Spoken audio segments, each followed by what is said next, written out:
This video is going to be about integrated rate laws, and so I'm doing page 595 from our Zumdahl 9th edition chemistry book, AP chemistry book. This question has a reaction A yields B, and at a particular temperature, the initial concentration of A is 2.0 times 10 to the negative 2 molarity. Concentration versus time data were collected for this reaction, and a plot of the natural log concentration A versus time resulted in a straight line with a slope of value negative 2.97 times 10 to the negative 2, 1 over minute. And so based on this and the data that they've given here as our intro, we're going to look at the rate law, the integrated rate law, the value of the rate constant, and then we're going to calculate a few things with half-life. And so this is just another piece of information that we're continuing on with chapter 12 here, which is kinetics. And so a lot of the info that we're using can be seen here on page 590 in the book, and it gives you information about integrated rate laws here, to where that, with a differential rate law, we're looking at the rate as a function of concentration, but we can look at each individual reactant on its own. And so for this particular part here, though, integrated rate laws describes the concentration of a function of time when we're looking at how that the reactant is going to proceed into your products for the overall reaction. And so here again, we can have rate laws that are zero order, we can have first order, and then second order for the entire reactions. And so these are your integrated rate laws for zero order. Notice how that this equation here lists it as a concentration, just the concentration. First order is natural log of that concentration of your reactant, and so notice this integrated rate law here looks a whole lot like the zero order one. Second order is 1 over the concentration. And so in recent years, I have seen evidence of AP tests. They might give you a piece of information, and then, they will just say something about the concentration in relation to, this is the value of your concentration, or natural log is your value of your concentration, or 1 over concentration, and then they'll just plain out, just ask, what order is the reaction? Well, that's your hint right here. So I'm using that same thought before we go into, step by step how I did the problem, because it tells you that your natural log of A versus time resulted in a straight line. That should be a big flashing sign. Pay attention to me. This is what it is. When you read that right there tells you that that is a first order reaction. So that's my train of thought when I'm starting out. All right, so if you've followed any of my videos, or if you've been watching these, I do things step by step. And so that when I'm looking at this, I am going to use some of that stuff from page 590. So if you see the pink star there beside it, that's where I got the information from. You can either use 590, or you can use, your memory from that.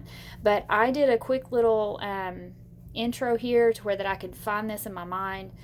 I can have it to look at, and as I'm going back through and I'm thinking about all of these things. So what do I know based on what they gave me in the intro and what they're asking me to find in part A? Determine the rate law.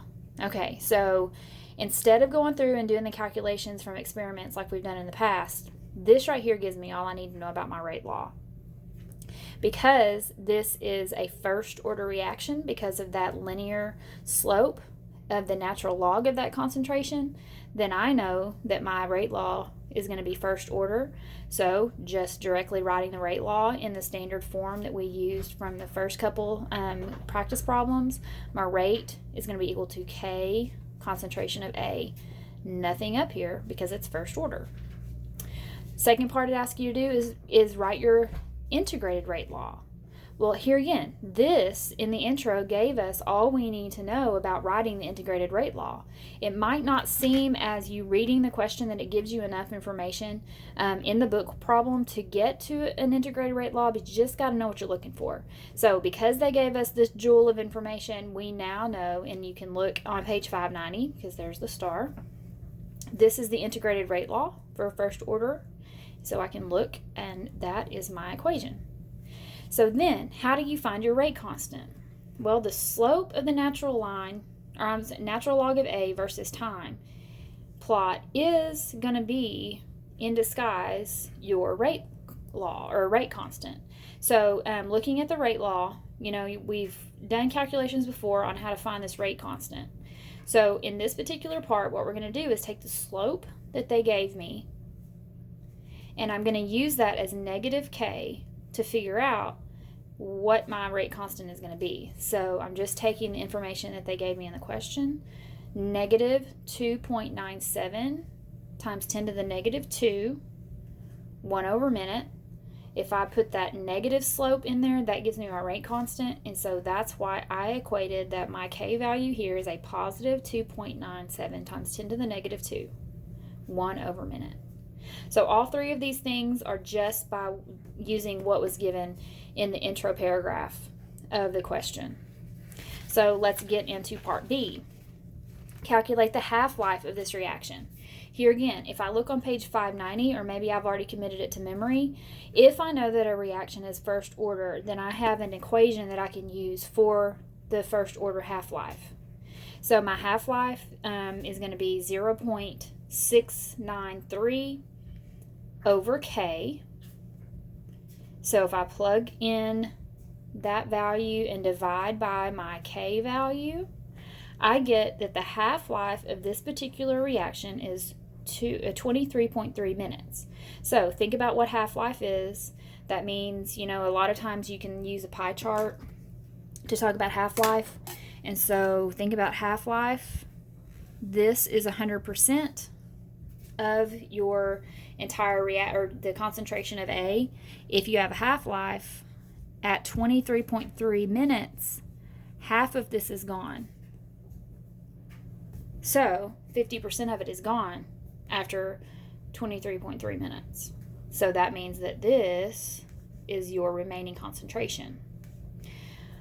All right, let's look at part C. Part C read, how much time is required for the concentration of A to decrease to a certain concentration?